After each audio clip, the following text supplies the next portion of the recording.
Has the rest of the NFL finally figured out how to use the draft the way the Rams have? You are Locked On Rams, your daily Los Angeles Rams podcast. Part of the Locked On Podcast Network, your team every day.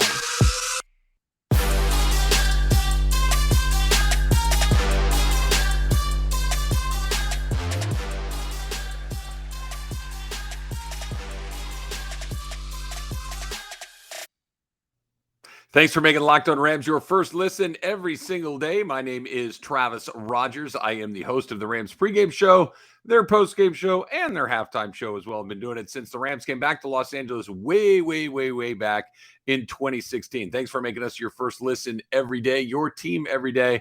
Now is a very good time to remind you to click that subscribe button on your podcast feed. And if you haven't done it already, make sure that you checked out Locked On Rams on YouTube as well and subscribe to that. That way you can get all of your Rams content wherever it is you happen to be on any platform that you happen to be as well. Okay, Odell Beckham Jr. still unsigned. What does that mean for the chances of coming back to the Rams? That's coming up in a little bit. Plus, I want to talk about Matt Gay re-signing with the Rams, and they got their kicker locked up for at least the next season or so. So what does that mean for their special teams program moving forward? But let's get right into it, but not before I tell you that this edition of Locked On Rams is brought to you by BetOnline.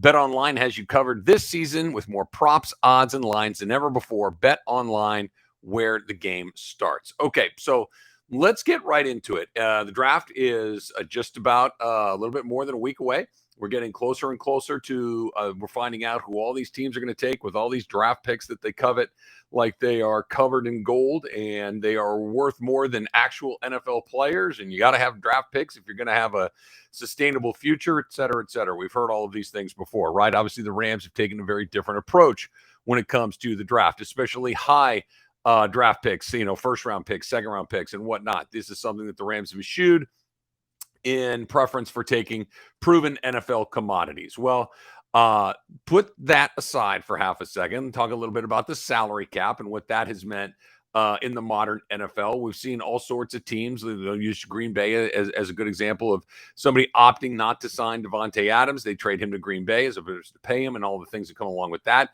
So what is different now? And I want to read you something that John Harbaugh said, because I think that this is finally starting to come together with a lot of other teams. And I've mentioned this a few times on Locked On Rams, but I think you're starting to see a more tangible example of this, right? So here's what John Harbaugh had to say, talking about the draft plus the salary cap and what all these things mean. It probably has a little bit to do with the Rams. People are realizing that maybe you can win the Super Bowl without draft picks. I guess that has something to do with it. What have we talked about over and over again with regards to the way that the Rams have gone about doing it?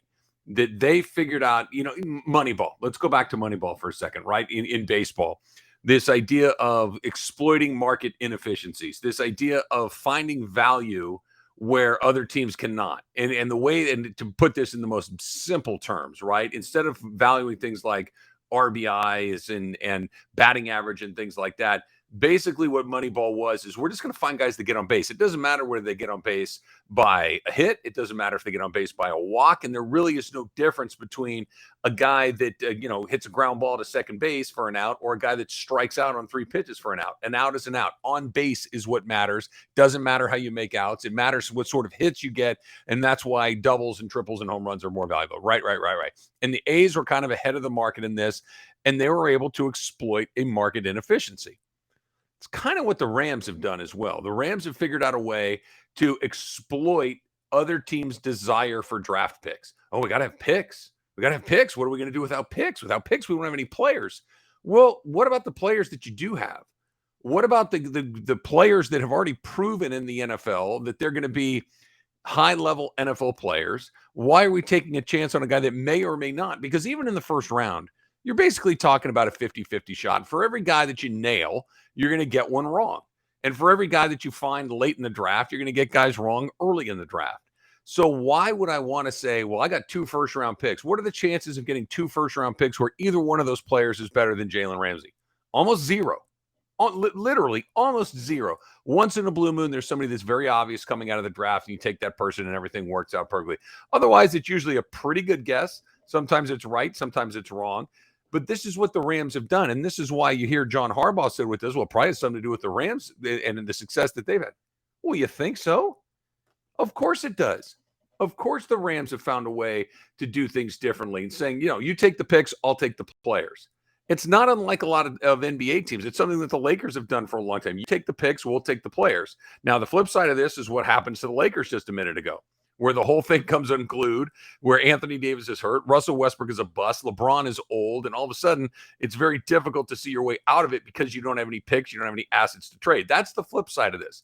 But what the Rams have done is be able to nail late-round draft picks so the first-round draft picks aren't quite as necessary. Your first-round pick, if you're winning the Super Bowl or getting damn near it, is 29, 30, 31, 32. What's the difference between the 29th pick and the 58th pick? Not a huge difference, right? This is the point of all of this, that you find the inefficiency, and that's what Harbaugh's talking about. They're finding ways to, why do I want to pick 15th in the draft when I could take a guy that is guaranteed to be a high-level NFL player? 2 first-round picks that the Rams paid to bring Matthew Stafford in exchange for Jared Goff. You think they're going to get a better quarterback than Matthew Stafford in the next 2 years? You think that they're going to get, now you can say, well, maybe they're not going to take a pick or a quarterback. And probably not, right? That's not their area of need. Fine. But are you going to find somebody that's going to impact your team in a similar way that the way that Matthew Stafford did? No. I'm telling you, everyone else was a little bit slow to get on this, but Matthew Stafford, Jalen Ramsey, Von Miller, all the other players that they've gone out and spent draft picks to go get, you're going to see more and more teams start to do that. And some of the other ones that they've also done it for, that really have not been terribly punitive. Now, it didn't result in a Super Bowl championship the way that the more recent moves had. But think about Brandon Cooks, high pick coming out. Sammy Watkins, another high pick coming out to bring these guys in.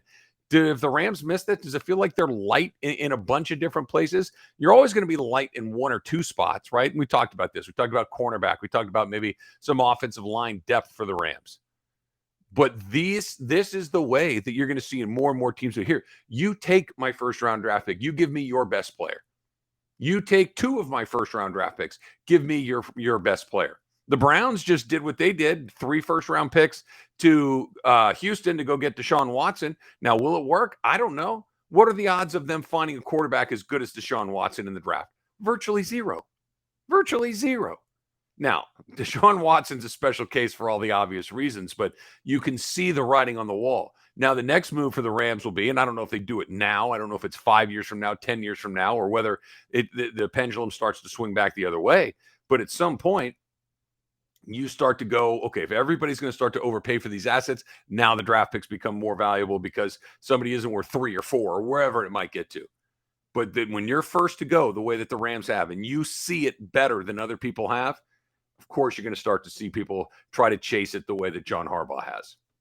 Okay, coming up next, I want to get into what it means that Matt Gay is coming back for another season in a Rams uniform, but not before we talk about BetOnline. BetOnline.net is your number one source for all your sports betting and sports information. Find all the latest sports developments, league reviews, news, including this year's basketball playoffs and the start of the Major League Baseball season. For instance, as a Dodger fan, what do you got? Best odds to win the World Series, plus 475. The Blue Jays come in next at plus 800.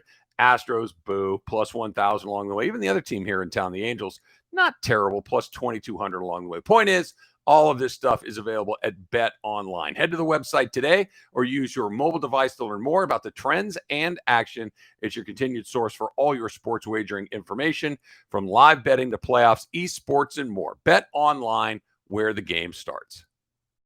Thanks for making Locked On Rams your first listen every single day. And now for a very big announcement. Starting Thursday, April 28th, you're going to want to tune into Locked On NFL Draft's live coverage from the 2022 NFL Draft with all 3 days of reads.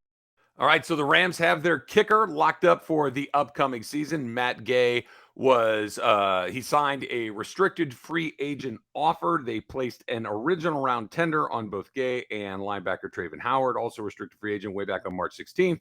And according to NFL.com, those tenders were either greater of A, $2.54 million, or B, 110% of the player's base year salary the year prior. So Matt Gay is going to make a little money. Here's the good news.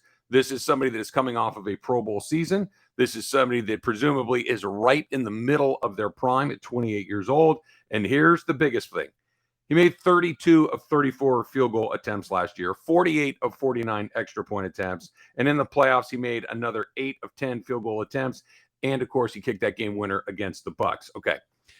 It is really hard to explain and articulate how important the kicker is, other than to just say, you've watched football before. I've watched football before. We know how these things shake out. When that position is good, it changes everything that you do as a football team. It allows you to be more aggressive. It allows you to try some things that maybe you wouldn't or maybe not try some things because you know you have some points in the back pocket. For a number of years when they had Greg Zuerlein before he went to Dallas, once the Rams got on the other side of the 50-yard line, there was 3 points in their back pocket. So, especially with Jared Goff, maybe you're a little bit more deliberate. Maybe you're a little less aggressive, a little bit more conservative, because you don't want to turn it over. And if you're on that 40-yard line and you got to get, another 10, 12, 15 yards closer for most guys, well, he was somebody that could pop it in. And then after Zuerlein left, they struggled a little bit at the beginning of the season before they finally landed on Gay 2 years ago. And then last year he came in and was absolutely fantastic. And it just gives everybody an incredible amount of peace of mind knowing that somebody like that is coming back. Now, the wild card in all of this is, with very few exceptions, these guys are kind of just 1 year could be lights out. Another year, it could be like somebody just couldn't figure out anything that was going on at all. Think about Zuerlein when he went to Dallas. All of a sudden, he wasn't nearly the guy he was for the Rams. For 2 years in the Rams, lights out. Then a year, not so great. Goes to Dallas, not so great at all. Now, all of a sudden, Matt Gay gets let go by Tampa, bounces around a little bit, hooks on with the Rams after kind of battling with a handful of other guys. Those guys kind of spit the bit, don't really take the opportunity presented to them. And now all of a sudden, Matt Gay's getting another deal. This is how quickly these things turn. But when you get one, you got to do everything you can to keep one of these guys. And he doesn't have the biggest leg in the room. It's good enough. I mean, there's certainly somebody that you can stretch out to nearly 60 yards along the way if you really need to do it. But more than anything else, inside of 45 yards, you need to make these kicks. You need to make these PATs. You need to make sure that all of these air quote easy points are actually easy points. And that's something he did for them incredibly effectively over the last couple of seasons. And you're starting to see just kind of the transition of the way that they're running their special teams. You can kind of see it in the middle of the year, right? That at the beginning of the year, the special teams units were not very good. Middle of the year, it settled down a little bit. And by the end of the year, it was quite good. Now, Matt Gay was good the entire season. He had a very, very good year along the way, but Johnny Hekker is gone. We talked to, Zuerlein's been gone for a little bit now, but you're starting to see some special teams turnover. You saw Brandon Powell all of a sudden get an opportunity. He's going to be coming back. And this is just another one of these elements that the Rams seem to have just slightly better than average than most people, right? Like, you don't have to. The Rams, when they were not a good football team, looking at you, Jeff Fisher, we're going to talk about him on tomorrow's pod. He made his USFL debut yesterday. We'll talk about that coming up on Tuesday. But when you have Jeff Fisher and your team on a hot day is going to score 17 points, then you got to play field position. You got to play punts. You got to have a guy that can kick you some 60-yard field goals along the way, because your offense isn't going to be good enough to get in the end zone. But the way that the Rams are set up now, you just need a guy that can make the easy ones. You need a guy that can make the kicks that need to be made. You don't have to steal a bunch of points along the way, because the Rams aren't trying to win games 15-12 anymore. They're trying to win games 35-24, ideally, right? Or sometimes you get in a little bit of a shootout. Thing about going back to that Tampa game, Rams have a big lead. Rams let a big lead slip through their fingers. They hit the for the love of the game route to Cooper Kupp down the middle of the field, and they have to scramble and go out there and do it. Think if that guy misses that kick. There was one of those things, and granted, it wasn't a 65-yarder that you had to make, but it was a pressure-packed kick. He'd missed a kick early in the game, but because he had been as good as he had been all season long, you really didn't sweat it all that much. You just run him back out there and let's see what he's got, and bang, he nails it, and we all know what happens after that. I really like the fact that they've brought him back. It doesn't sound like it's going to be terribly expensive along the way.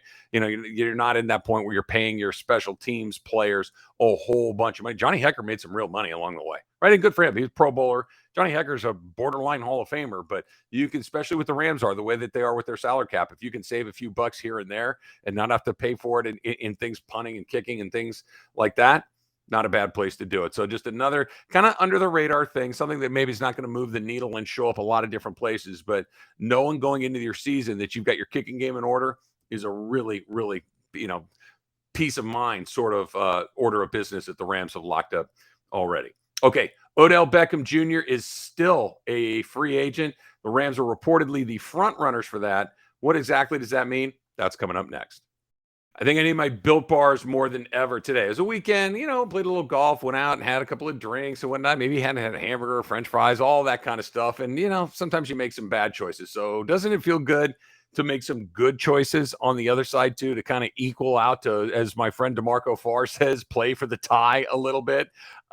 This is where Built Bars come in, right? Built Bars are covered in 100% real chocolate. They taste delicious, but it's got all the good stuff and very, very little of the bad stuff. What I'm talking about are low calorie, high protein snacks. Replace your candy bars, replace all the junky stuff that you have in your desk, your backpack, your car. Just get rid of it. Go to the Built Bars. You're going to feel so much better. You're going to be making better choices. You're going to look better. You're going to feel better. All that good stuff. 130 calories, 4 grams of sugar, 4 net carbs, and 17 grams of protein. They taste good. They're easy. Go to built.com and order today. Use the promo code LOCKED15 and get 15% off of your order. Use the promo code LOCKED15 for 15% off at built.com. And I'm just throwing it out there. Coconut almond, if you're a coconut person, not a bad way to go. We got mint brownie, coconut. There's a new white chocolate cookies and cream. Just go to built.com. Use that promo code LOCKED15 to get 15% off of your order. Okay, so Odell Beckham Jr., here we are in the middle of April, and he has still not selected which team that he would like to play for next season, and probably half of a season, best case scenario, right? Maybe even a little bit less than that, considering that he's rehabbing from that knee injury he suffered during the Super Bowl with the Rams. A lot of teams have been linked to him. There's even been reports that maybe he would be considering maybe returning to Cleveland and playing with Deshaun Watson. We will see.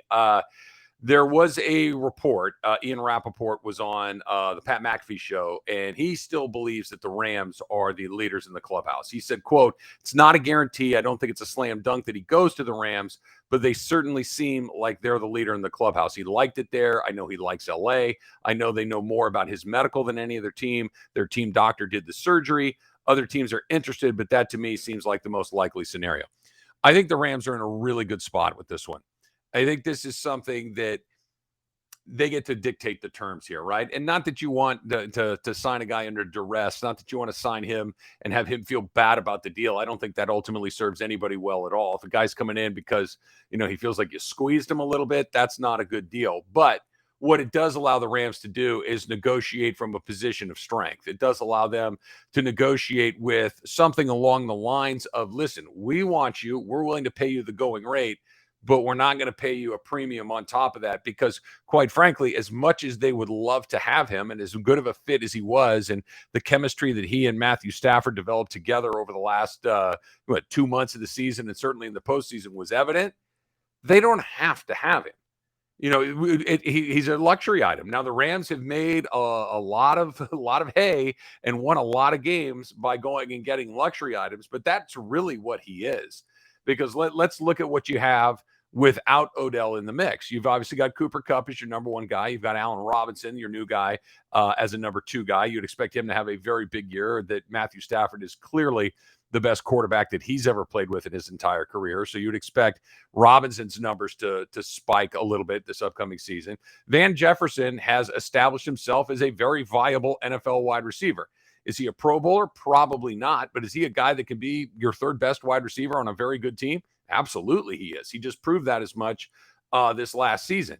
You've also got some other guys that are around that seem to be developing along the way as well. Who knows what's going to happen to Tutu Atwell? I never liked that pick. I don't feel like he's really a part of what's going on. But they did pick him with their first overall pick, second-round pick last year. I don't know if they're ready to completely punt on him.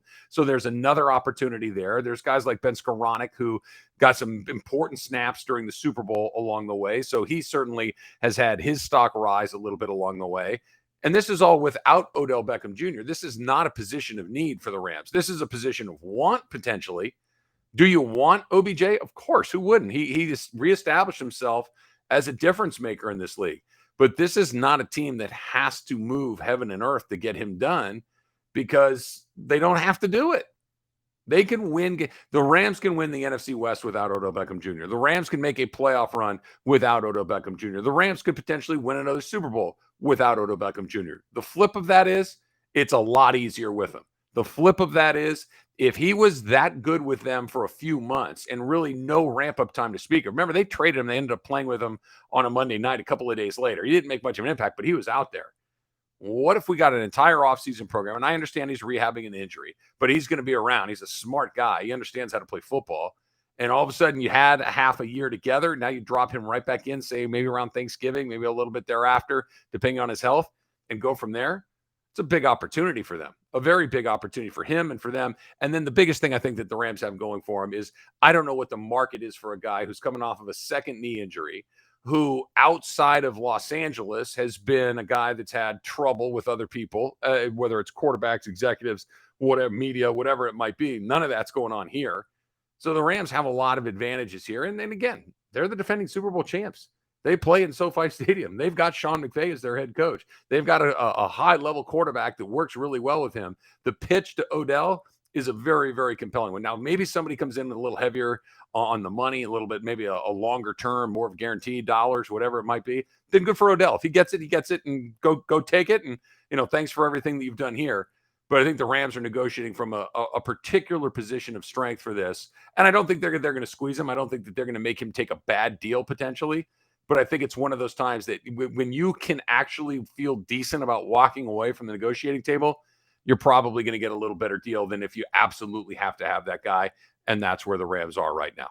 Okay, coming up on tomorrow's show, I want to talk about the USFL football that we saw over the weekend and our old pal Jeff Fisher coaching one of those teams. Some things never, ever change. We'll do that on tomorrow's edition of Locked On Rams. Thanks for making Locked On Rams your first listen every single day. Now make your second listen Locked On NFL Draft. Ryan Tracy and former NFL cornerback Eric Crocker bringing the NFL Draft to life every day with insight and analysis on college football prospects and NFL front offices. It too is free and available wherever you get your podcasts. Until next time, whose house? It's Locked On Rams house.